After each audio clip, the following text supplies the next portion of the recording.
Olá, meu irmão, minha irmã. Mais uma vez preparamos para você este programa, Voz da Igreja. Fique conosco e vamos acompanhar aquilo que pensamos para este programa. Bebendo da fonte, vamos visitar um texto ainda de São Marcos, onde Jesus nos oferece preciosos ensinamentos acerca daqueles que estão fora do nosso grupo e que também fazem o bem em nome dele. E também nos convida a todo o empenho para que não sejamos jamais causadores de escândalo. No coração deste tempo, vamos, no final deste mês de setembro, recolocar a importância da palavra nos nossos grupos e encontros de família e de comunidade. E, finalmente, uma igreja em caminho. Vamos, nesse tempo de eleições, pensar ainda a seriedade da nossa escolha, o exercício da democracia pela via do voto, que nós também somos chamados a realizar nestes próximos dias. Fique conosco e vamos, mais uma vez, construir juntos este programa Voz da Igreja.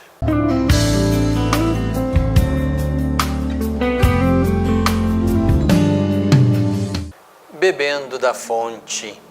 Meu irmão, minha irmã, mais uma vez quero convidar você para que neste final do mês de setembro, neste dia da Palavra de Deus que celebramos em 30 de setembro, memória de São Jerônimo, o tradutor da Bíblia Sagrada, dos originais para o latim, para a chamada Vulgata.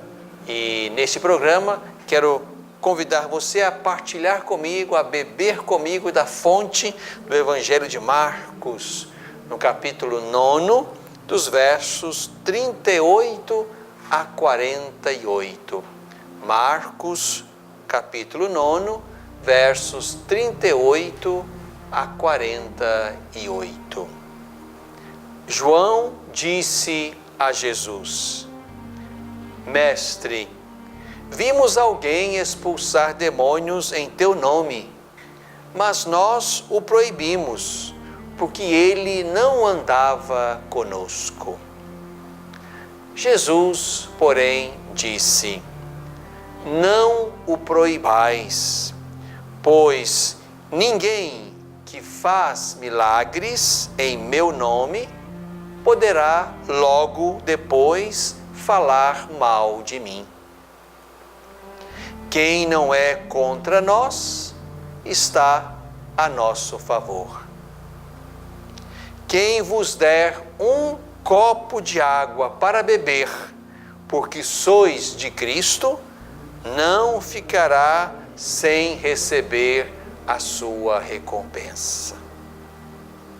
E quem provocar a queda de um só destes pequenos que creem em mim, melhor seria que lhe amarrassem uma grande pedra de moinho ao pescoço e o lançassem no mar. Se a tua mão te leva à queda, corta-a. É melhor entrares na vida tendo uma só das mãos, do que tendo as duas, ires para o inferno, para o fogo que nunca se apaga. Se teu pé te leva à queda, corta-o. É melhor entrar na vida tendo só um dos pés, do que tendo os dois, ser lançado no inferno. Se teu olho te leva à queda, arranca-o. É melhor entrar no reino de Deus tendo um olho só, do que tendo os dois, ir para o inferno, onde o verme deles não morre e o fogo nunca se apaga. Meu irmão, minha irmã, estamos ainda neste capítulo 9 de São Marcos, que estamos lendo na liturgia dominical, e aqui nos encontramos ainda com ensinamentos preciosos de Jesus.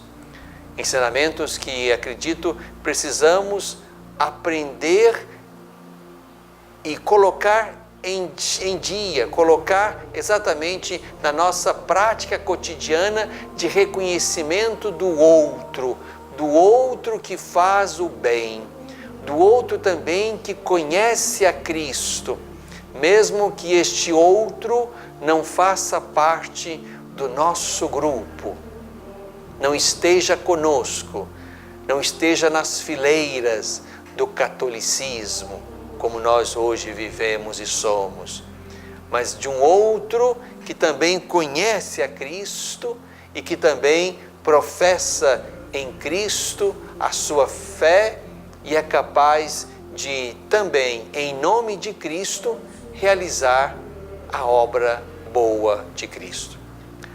O que João hoje traz para Jesus como evento é exatamente uma pessoa que não andava com eles, mas alguém que expulsou demônios em nome de Jesus. Aqui estamos diante de alguém que fez uma coisa boa. Fez uma coisa boa, mesmo não pertencendo ali ao grupo dos que andavam com o Senhor. A palavra de Jesus é preciosa e nos serve grandemente hoje e em todos os tempos. Não proibais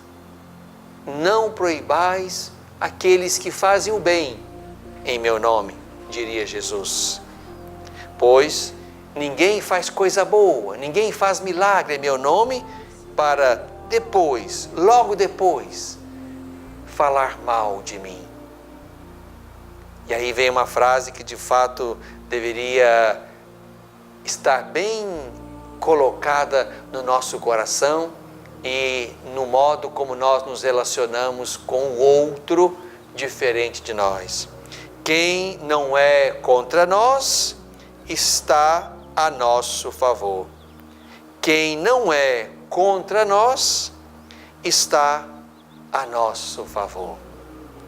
Quando se trata de algo verdadeiramente bom, quando se trata de um bem que se multiplica ou se põe pelo poder da prece de alguém sobre uma outra vida, sobre alguém que de fato esteja precisando daquele bem e o recebe em nome de Deus, aqui estamos diante de alguém que age em nome de Deus, com o poder de Deus, porque se trata, e é isso que interessa, de algo verdadeiramente bom, de um bem que se pode reconhecer como tal.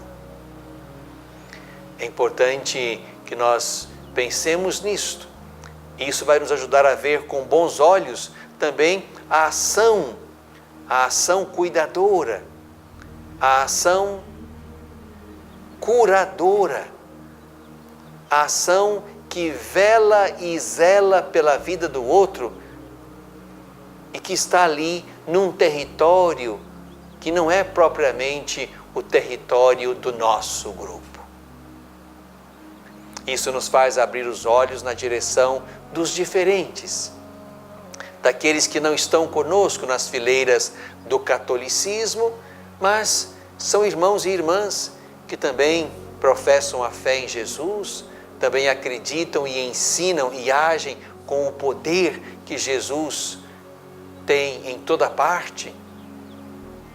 E aí se percebe, meu irmão, minha irmã, que o poder de Deus, a ação poderosa de Deus, não se limita, portanto, a um lugar geográfico, a um lugar institucional, a este ou aquele personagem deste ou daquele grupo, mas aqueles corações que estão autenticamente, profundamente em sintonia com Deus, esses corações também são capazes de um bem que de fato vai se instalar na vida sobre a qual se reza, sobre a qual se suplica os efeitos de uma oração, de uma súplica feita a Deus em favor daquela vida ou daquela situação. Aqui estamos diante, portanto, do primeiro ensinamento bonito, de reconhecer que fora do nosso território espiritual e geográfico, institucional, também há o poder de Deus. Deus age em toda parte. Aquilo que São Justino chamava de sementes do Verbo. As sementes do Verbo estão, portanto, semeadas e lançadas em toda parte, e isso por decisão de Deus. Há ainda um segundo ensinamento importante. É aquele que nos faz pensar também que nenhuma ação boa vai passar despercebida. Quem vos der um copo d'água, porque vós sois de Cristo, não ficará sem recompensa. Aqui se pode pensar tanto naqueles que colaboram efetivamente na missão apostólica, missionária, evangelizadora da igreja, como colaboradores de dentro, mas também posso pensar naqueles que talvez nem sejam dos nossos, não estejam conosco, mas de alguma forma também nos apoiam, de alguma maneira colaboram conosco. O copo d'água que dão a nós, ou àqueles que pertencem a Cristo, esse copo d'água, independente de quem o tenha oferecido, ele será recompensado por Deus. Aqui estamos diante de um bem feito ao irmão, por alguém que não estava no grupo. Aqui estamos diante de um pequeno gesto, pequeno mais valioso, de alguém que ajuda e favorece aos discípulos do Senhor. Não ficará sem recompensa. Deus age fora do nosso espaço e Deus não deixará sem recompensa nenhum daqueles que porventura colaborem conosco. Por fim, um terceiro ensinamento importante é aquele que vem, digamos, desta parábola que segue, que chama atenção para o escândalo. E Jesus quer exatamente que entendamos que temos que fazer o esforço, não propriamente de aceitar a mutilação, que poderia nos privar de alguma coisa errada que vai escandalizar. Não se trata aqui de mutilar nem os braços, nem as pernas, nem os olhos, mas se trata exatamente de entender que para cultivarmos uma vida digna, uma vida que agrade a Deus, nós precisamos fazer todo o esforço possível, necessário, auxiliado sempre pela graça. Não se trata aqui de admitir mutilações do corpo em vista da santidade, mas se trata, meu irmão, minha irmã, de fazer todo o esforço possível para que nada em mim, nada na minha vida, no meu comportamento, no meu olhar, na minha ação, nada cause escândalo aos pequeninos que creem em Deus.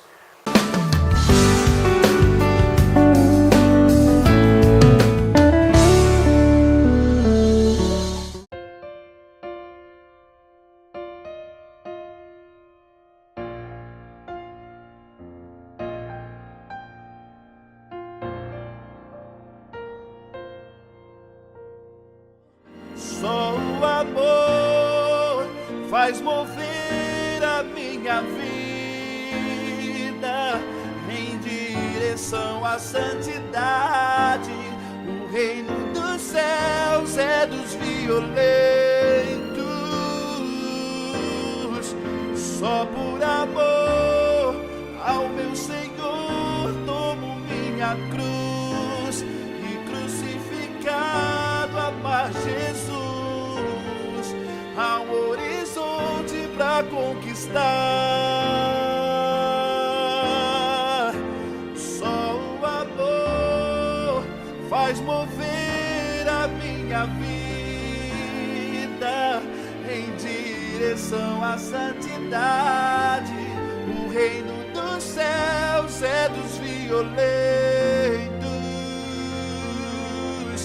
Só por amor ao meu Senhor tomo minha cruz e crucificado amar Jesus.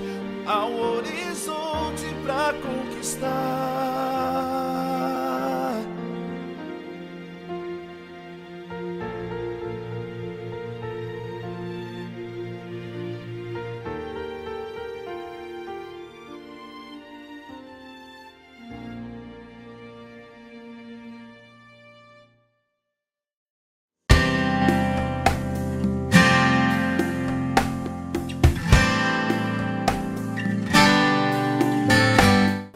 no coração deste tempo. Meu irmão, minha irmã, estamos chegando ao final do mês de setembro. 30 de setembro, memória de São Jerônimo, o tradutor da Bíblia Sagrada, dos originais para o texto latino, como lhe for encomendado pelo Papa. E também celebramos nesse 30 de setembro o Dia da Bíblia. E aí quero convidar você a visitar comigo alguns textos, algumas recordações importantes da nossa Assembleia Diocesana acontecida em 2016. Ali nós fizemos um caminho a partir das 5 urgências da evangelização. E aí tocamos também aquela urgência que sinalizava a igreja como lugar de animação bíblica da vida e da pastoral. A igreja como lugar de animação bíblica da vida de fé, da vida de comunidade e da pastoral, da missão. O texto motivador foi aquele belíssimo texto do Evangelho de Lucas, no capítulo 24, onde, depois da ressurreição, Jesus acompanha misteriosamente aqueles 2 que voltavam de Jerusalém para Emaús. E ali aquele terceiro caminheiro se aproxima, vai visitando os eventos, os últimos eventos que traziam dor e sofrimento e tristeza ao coração dos discípulos que voltavam para casa depois da morte de Jesus. E Jesus, naquele caminho, sem que os discípulos o conhecessem de maneira imediata, Jesus vai explicando para eles as Escrituras, ao ponto de, depois, à mesa, quando Jesus se revela e desaparece, eles poderem dizer: não ardia o nosso coração quando Ele nos falava pelo caminho, quando nos explicava as Escrituras? Aí entendemos, irmãos e irmãs, que aí a Escritura é exatamente a palavra de Deus que aquece o nosso coração, que dá sentido aos eventos nos quais nós estamos imersos, dos quais nós somos agentes, atores, personagens, das cenas da história deste tempo do mundo e da igreja. Aqui é preciso, portanto, que nós entendamos a preciosidade desta atitude do Senhor, que fala das Escrituras de modo que o coração daqueles 2 pudesse arder. Arder porque, a partir de Deus, compreendiam o que estava escondido atrás dos eventos. Lá naquele momento da nossa Assembleia, nós de fato nos propusemos algumas coisas. Dentre elas, nós nos propusemos exatamente isto: priorizar e enfatizar a utilização da palavra de Deus em todos os encontros e reuniões de pastorais, movimentos e grupos. É importante que nós não percamos isso de vista.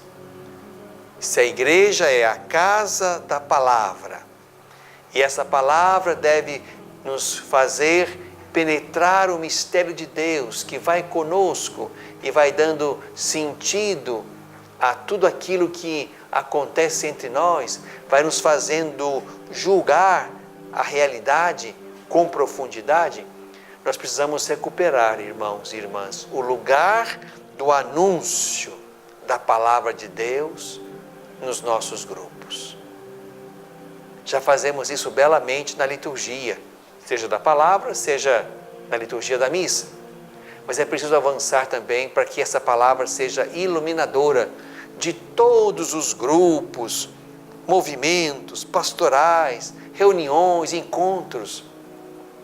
Nós tínhamos que aprender a gastar tempo com as orações que nos colocam diante daquela reunião ou daquela pauta que temos adiante. Não seria de bom tom que nós fizéssemos uma oração bem breve por causa de uma pauta grande. Talvez devesse ser o contrário. Gastarmos um tempo precioso com a oração, a fim de que, cheios de Deus, pudéssemos dar conta da pauta grande, ou até, por que não, distinguir o que na pauta grande é verdadeiramente importante. E nesta oração, que deveria estar no início de todos os nossos encontros, atividades, reuniões, aí deveria se dar uma ênfase, uma prioridade à proclamação da palavra. E aqui podemos pensar 1000 coisas. Podemos utilizar um dos 150 salmos. Lembrando que o Salmo 118 vai ocupar algumas páginas da nossa Bíblia. Ou podemos tomar também, por que não, alguma parte da Escritura que nós conhecemos bem e queria iluminar o assunto que nós trataremos naquela reunião. Poderíamos usar o texto da liturgia do dia, o Evangelho, o Salmo ou uma das leituras. Enfim, poderíamos de N formas tomar do texto da palavra para que aquele nosso encontro, aquela nossa reunião fosse iluminado pela palavra.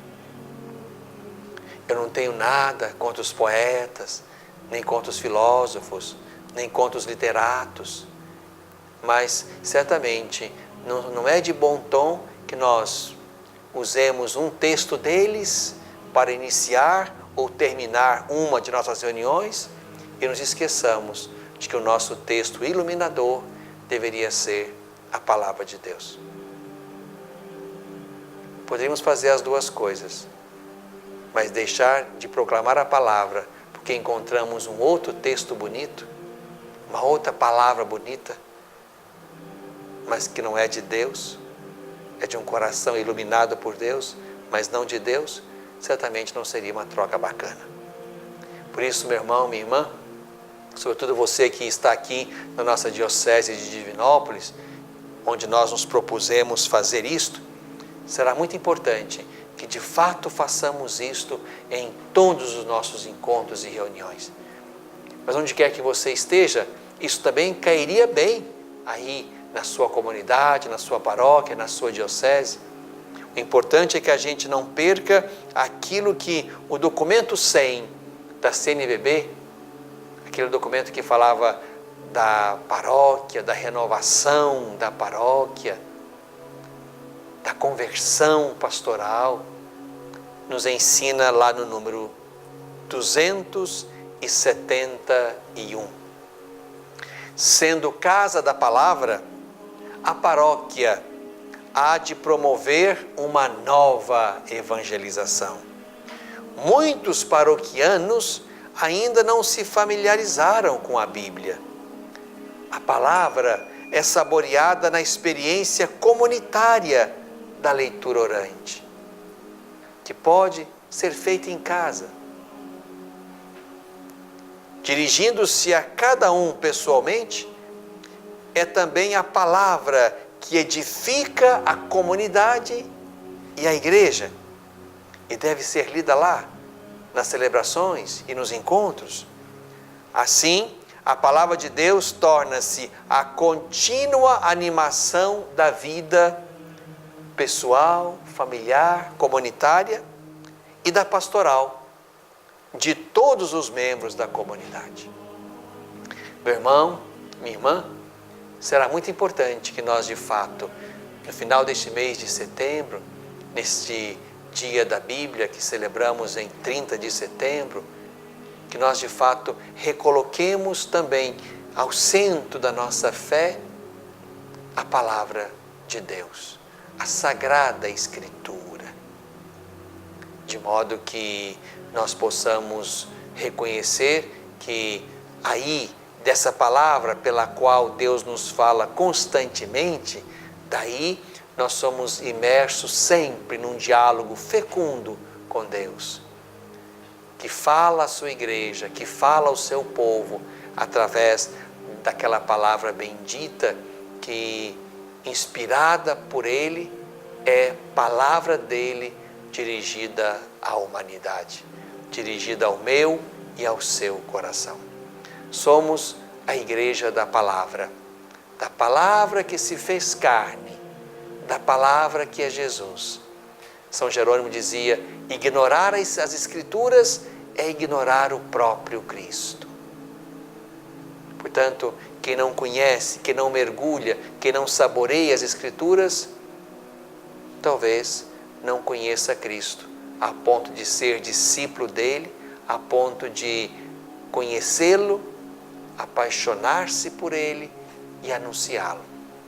Se somos a igreja da palavra, se somos a igreja de Cristo, precisamos mergulhar continuamente nas Sagradas Escrituras, onde conhecemos Cristo, onde conhecemos o seu projeto, onde conhecemos o mistério de Deus para nós e para o mundo, onde vamos iluminando o nosso caminho na história que vai cheia de contradições, onde permitimos que o nosso coração verdadeiramente arda quando entendemos que Deus vai conosco, nos ensina o caminho, abre horizontes e, sobretudo, é aquele em quem nós colocamos a nossa verdade. Ele é a verdade no coração deste tempo.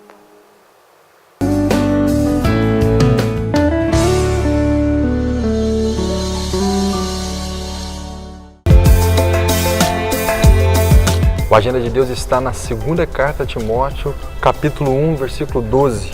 É por isso que eu estou suportando também estes sofrimentos, mas não me envergonho, pois sei em quem acreditei e estou certo de que Ele é poderoso para guardar até aquele dia o bem a mim confiado. Olha para a cruz hoje e veja tudo que Jesus suportou por nós. Ele não se envergonhou de assumir a nossa culpa, a culpa pelos nossos pecados. Por isso hoje a agenda de Deus, a palavra de Deus, quer nos transformar de tal forma de não termos vergonha de anunciar o Senhor, de suportar os sofrimentos, porque nós sabemos em quem colocamos a nossa fé, em quem acreditamos, e é Ele quem guarda. Você já ouviu aquele ditado que diz assim: o que é meu está guardado? Então, o que é seu está guardado, a vida eterna com Cristo Jesus. Essa é a agenda de Deus para nós hoje.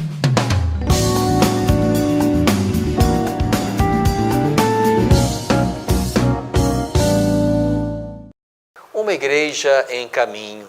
Nossa igreja está no Brasil e o nosso Brasil está se preparando para um belo momento de exercício da democracia. As eleições para a presidência da República, para o Senado Federal, para a Câmara Federal, para as câmaras estaduais e para os governos dos estados. São lugares de poder. Certamente estamos num tempo difícil. Decidir sobre um candidato não é tarefa tão fácil e precisamos ir colocando sempre novos elementos que nos ajudem. E queria acrescentar alguns àqueles que você certamente já tem. Em primeiro lugar, meu irmão, minha irmã, é preciso que nós, na ótica da fé, a partir da opção religiosa que nós fazemos, é preciso escolher candidatos cujos planos de governo Deus assinaria embaixo. Isto é, candidatos cujas propostas não afrontem Deus. Aqui podemos pensar na vida, em todos os seus momentos. Aqui podemos pensar nos mais pobres, aqueles a quem Deus ama preferencialmente.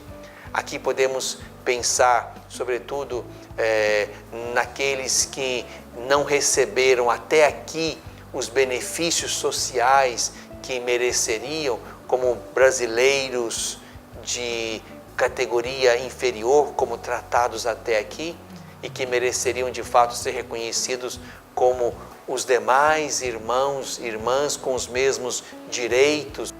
Então essa certamente é uma condição importante. Escolher candidatos cujos projetos, cujas propostas sejam de fato aquelas que Deus assinaria embaixo como aquele que reconhece que esse político está cuidando do mundo como Deus quereria que ele cuidasse.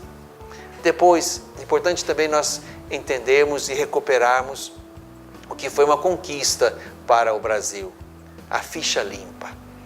Se o candidato que você tem em mente, não é, já tem uma trajetória política ou está entrando agora nela, é preciso que avaliemos com sinceridade se esse irmão, se essa irmã, candidato, candidata, tem de fato uma vida pública que possa fazê-lo reconhecer como alguém que leva a sério este empenho ou no exercício de alguma tarefa pública que lhe coube realizar. Por fim, uma terceira condição, um terceiro critério importante seja o modo como esse candidato tem gerido a sua própria vida. Porque quem não dá conta de gerir ali o seu pequeno rebanho, talvez não seja tão competente para cuidar do grande rebanho. Por isso, é preciso que a gente possa fazer seriamente uma busca, uma leitura, possamos conhecer em alguma medida a vida desses irmãos, para que não repitamos a velha política, onde alguns fizeram política em benefício próprio ou dos seus grupos. Uma igreja em caminho.